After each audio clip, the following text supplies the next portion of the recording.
एक और चीज जो चुनाव बिल्कुल जब सर पर आ जाते हैं तो जरूर चर्चा का विषय होते हैं। यहाँ पर योगी आदित्यनाथ 2 बार से मुख्यमंत्री हैं।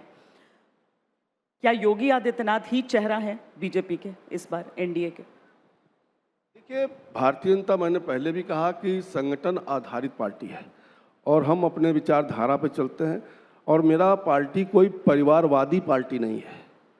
हमारे पार्टी में हमारे सर्वश्रेष्ठ नेता आदरणीय नरेंद्र मोदी जी भी हैं, उत्तर प्रदेश के हमारे मुख्यमंत्री योगी आदित्यनाथ जी भी हैं, हमारे राष्ट्रीय अध्यक्ष नितिन नवीन जी भी हैं, हमारे रक्षा मंत्री राजनाथ सिंह जी भी हैं, अमित शाह जी भी हैं। हम सब मिल करके कहीं ना कहीं चुनाव लड़ते हैं और उसके बाद तय करते हैं कि कौन होगा मुख्यमंत्री।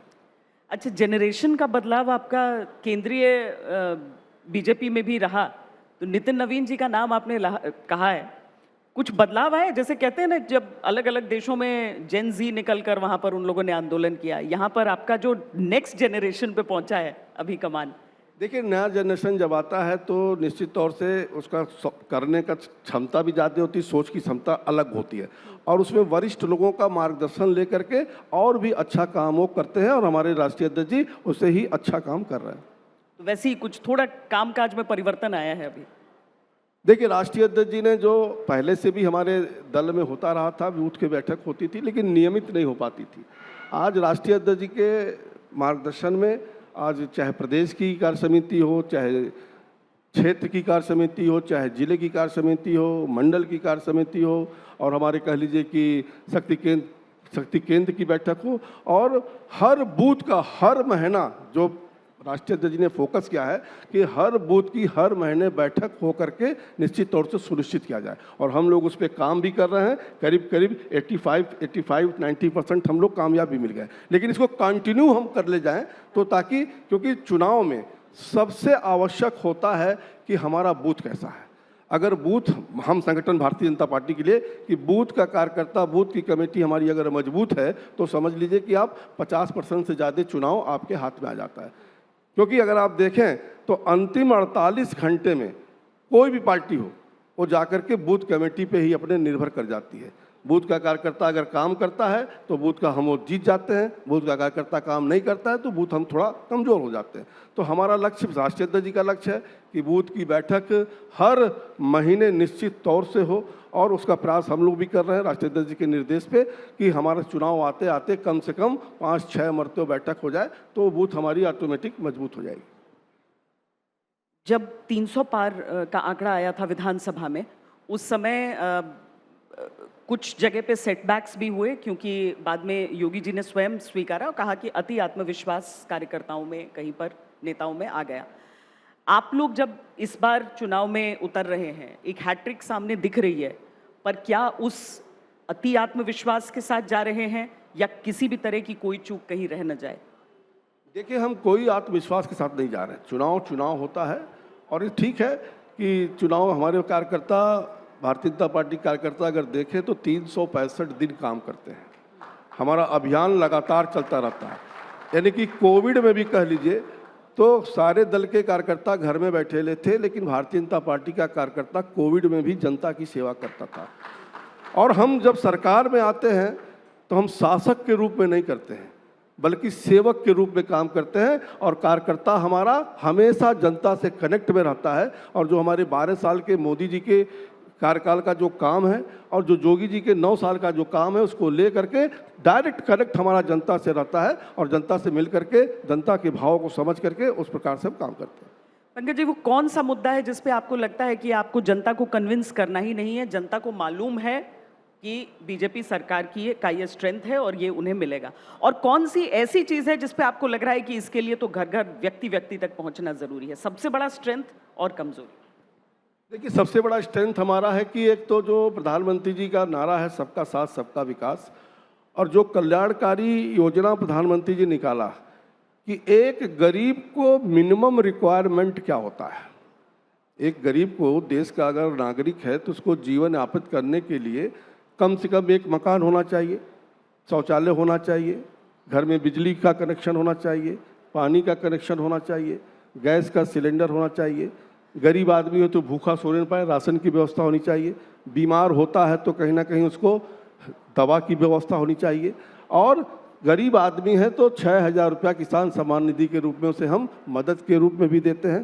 साथ ही साथ उनका दुर्घटना बीमा और जीवन बीमा भी एक सस्ते प्रीमियम पे करवाने का काम, और उनके घर तक का सड़क कैसे ठीक हो, उनको बाहर निकलने का सड़क कैसे ठीक हो, इन सब को कहीं ना कहीं प्रधानमंत्री जी ने किया है। और इन कार्यों को लेकर के हम सब जाएंगे जनता के बीच में, और इसी के आधार पर हम निश्चित तौर से चुनाव जीतेंगे।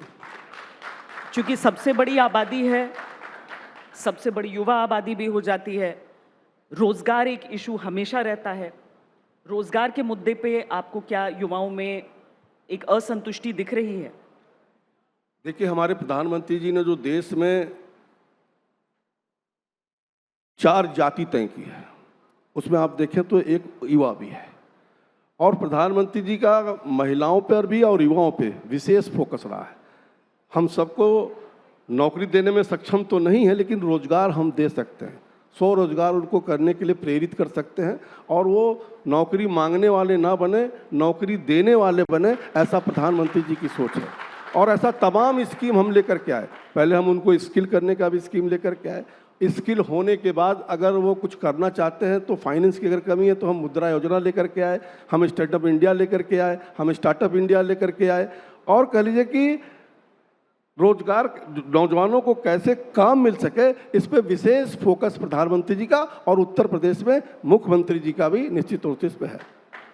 4 जातियों का चूंकि आपने जिक्र किया, उसमें महिलाओं को भी बहुत प्रमुखता से, और जो अलग अलग राज्यों में जहां पर चुनाव हुए भी हैं अभी, वहाँ पर बहुत प्रमुखता से उनको हमने देखा, चाहे यहाँ पड़ोसी आपका बिहार हो या उधर मध्य प्रदेश हो। मध्य प्रदेश में तो एक ऐसी योजना आई जो हर एक प्रदेश में धीरे धीरे करके, और जो पार्टी सामने आती वही वादा कर रही है। यूपी में ऐसा कुछ है नहीं अभी तक। पंकज जी, कुछ सोच रहे हैं आप लोग? देखिए, जहाँ तक प्रधानमंत्री जी का जो सोच है ना, कि देश को 2047 तक अगर विकसित राष्ट्र बनाना है तो देश के हर आदमी को कहीं ना कहीं अपना योगदान देना होता है, तभी देश खड़ा। केवल सरकार नहीं बना सकती है, सरकार के साथ साथ देश के जनता को भी। और आधी आबादी हमारी माता बहनों का है। और अगर आप देखें 2014 के पहले तो माता बहनों पे किसी का विशेष फोकस नहीं रहता था। और प्रधानमंत्री जी के आने के बाद अगर आप देखें, जितनी भी कल्याणकारी योजनाएं हैं उनमें विशेष रूप से फोकस पहले महिलाओं पे है। और महिलाओं को कैसे काम मिले, लखपति दीदी कैसे बने, ड्रोन दीदी कैसे बने, हमारी लोन सखी कैसे बने, बैंक सखी कैसे बने, हर क्षेत्र में कहीं ना कहीं महिलाओं को आगे करने का काम हमारी प्रधानमंत्री जी की इच्छा रहती है। और जैसा भी होता है उनको सहयोग भी दिया जाता है और आगे भी देते रहेंगे। 3 कारण कि आपको लगता है कि हैट्रिक होगी, क्योंकि हैट्रिक भी 3 है, तो इसीलिए मैं 3 कारण आपसे समझना चाहती हूँ जो सबसे बड़ी रीजन हो सकते हैं अगर आप लोग मारे हैट्रिक। देखिए, सबसे पहले जो 24 की बात आपने किया था कि जिस प्रकार से वो नैरेटिव फैलाने में सफलता प्राप्त कर लिए थे, तो पहला तो मेरा होगा कि वो नैरेटिव इस बार हम लोग फैलने नहीं देंगे, अपने कार्यकर्ताओं के माध्यम से दबाएंगे। और दूसरा, जो हमारी भारत सरकार ने जो काम किया है, उत्तर प्रदेश सरकार ने जो काम किया है, उसको घर घर तक हमको निश्चित तौर से लेकर के पहुंचाना चाहिए। और अपनी विचारधारा से जो हम पहले भी करते रहे हैं और आज भी जो हमारी विचारधारा है, जनता को विश्वास दिलाएंगे कि हम अपनी विचारधारा से इतर नहीं होने वाले हैं। मुझे तो लगा आप बोलेंगे मोदी जी का नेतृत्व, योगी जी का चेहरा। मोदी जी हमारे सर्वश्रेष्ठ नेता हैं, उनके नेतृत्व में ही पूरे देश में चुनाव होता है। भले उनका नाम ना लिया जाए, लेकिन मोदी जी को तो बिना मोदी जी के काम चलने वाला नहीं है। तो मोदी जी भी होंगे, जोगी जी भी होंगे, हमारे, मैंने पहले भी कहा कि हमारे सभी राष्ट्रीय नेतृत्व है, सबके मिल के हम सब मेहनत करके और सरकार बनाएंगे। युद्ध एक ऐसे समय पे चल रहा है इस दुनिया में जब हर देश में उसका असर दिख रहा है, भारत में भी दिख रहा है। अगर पेट्रोल डीजल के दर बढ़ते हैं तो महंगाई बढ़ती है। ये चीजें आपको मुश्किल पैदा कर सकती हैं जनता को जवाब देने में। आप देखिए, वैश्विक संकट अभी जो चल रहा है, ईरान और अमेरिका का जो युद्ध चल रहा है, उसके पहले भी इस देश पर बहुत बड़ा वैश्विक संकट आया था कोविड के समय में, और पूरी देश की स्थिति बिगड़ गई थी। और भारत तो चूंकि 140 करोड़ जनसंख्या वाला देश है, और मैं तो कहता हूं कि हम सब बहुत प्रभावित हैं कि उस समय देश के प्रधानमंत्री नरेंद्र मोदी थे। आप कल्पना करो कि अगर देश के प्रधानमंत्री उस समय नहीं होते तो इस देश का क्या हाल होता। मैं दूसरे कारण से कर रहा हूँ, क्योंकि देश की जनता का विश्वास, नेता पे अगर विश्वास ना हो तो जो अपील होता है ना, वो जनता मानती नहीं है। और जिस प्रकार से प्रधानमंत्री जी ने एकाएक रात में और लॉकडाउन की घोषणा किया, अगर शायद कोई दूसरा जनता रहता तो देश में रिवोल्ट हो जाता। लेकिन प्रधानमंत्री जी का ऊपर विश्वास लोगों को इतना है कि प्रधानमंत्री जी कहे तो निश्चित तौर से उस पर लोगों ने अमल भी किया। और फिर प्रधानमंत्री जी इस देश में अगर देखें, बहुत से वैक्सीन जो 20 साल 25 साल से देश में नहीं बन पाए थे। कोविड भी पूरे दुनिया के लिए नया था। प्रधानमंत्री जी ने अपने वैज्ञानिकों पे भरोसा किया, अपने डॉक्टरों पे भरोसा किया, अपने सभी नीचे के जो हमारे सफाई कर्मी थे सब पे भरोसा किया और उनको पूरी मदद किया। और मैं देश के वैज्ञानिकों को इस मंच के माध्यम से धन्यवाद देना चाहता हूं कि जिस प्रकार से साल भर के भीतर उन्होंने 2 वैक्सीन का निर्माण भी किया और प्रधानमंत्री जी ने 140 करोड़ की जनता को 2 मरते फ्री में डोज देने का काम किया और साथ ही साथ 100 से ज़्यादा कंट्री को वैक्सीन मित्रता के रूप में हम उनकी मदद करने के भी काम किए। इस प्रकार से हमारी सरकार काम करती है। तो यकीन के साथ आप कह रहे हैं कि फिर एक बार बीजेपी सरकार है? निश्चित तौर से जो मैं किया हूं जनता के बीच में लेके जाएंगे और जनता उस पर मेरे विश्वास करेगी। तीसरी बार योगी जी के नेतृत्व में, मोदी जी के नेतृत्व में, नितिन जी के नेतृत्व में, अमित शाह जी के नेतृत्व में, राजनाथ सिंह जी के नेतृत्व में सरकार बनेगी। बहुत बहुत धन्यवाद हमारे मंच पर आने के लिए पंकज जी। Thank you.